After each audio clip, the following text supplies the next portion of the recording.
Representative Louie Gohmert. Louie Gohmert, he decided to talk about food stamps on the floor of Congress. This ought to be good. Let's listen.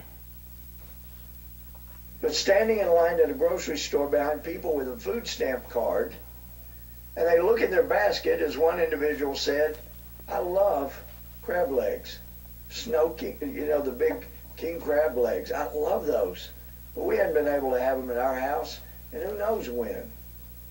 But I'm standing behind a guy that has those in his basket, and I'm looking longingly like, when can I ever make enough again where our family can have something like that, and then sees the food stamp card pulled out and provided. He looks at the king crab legs and looks at his ground meat and realizes because he does pay income tax, he doesn't get more back than he pays in. He is actually helping pay for the king crab legs when he can't pay for them for himself. Okay, understand.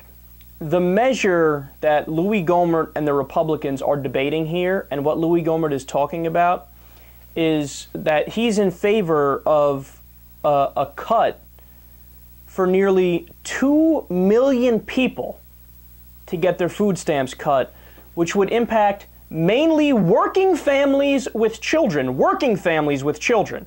Not people who are sitting on their couch all day watching reruns of SpongeBob. Remember that. Never mind the fact that food stamps was already cut under the sequester, so it's already a program that's been on the chopping block and been strained.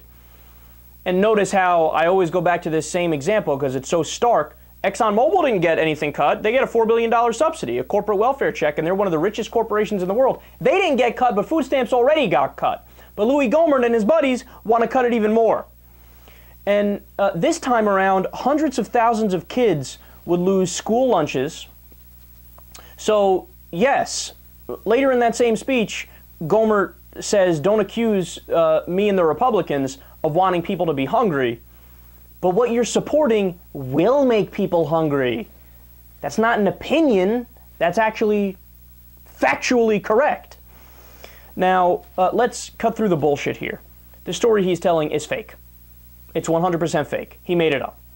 Now, the average monthly SNAP benefit, which is food stamps, for one person is $133.44. That's less than $4 a day. You're lucky to get rice-a-roni and Spam. Never mind crab legs. And even though the story is fake, look at the lesson he takes away from that story. Think about this. He's not saying, hey, maybe we should expand the program to help the guy who can't afford the crab legs. He thinks, no, you drag the guy who can get the crab legs down to the other guy's level where he has to get cheaper food. That's what that class deserves, cheaper, nothing food. But it all comes to naught anyway. Why? Because the Democrats cut taxes for the poor and the middle class and want to expand the safety net programs. The GOP want to raise taxes for the poor and the middle class and cut safety net programs. So the poor and the middle class, you pay more comes out of your paycheck, you pay higher taxes, but you don't get anything for it in response. You don't get any services because they want to cut the services.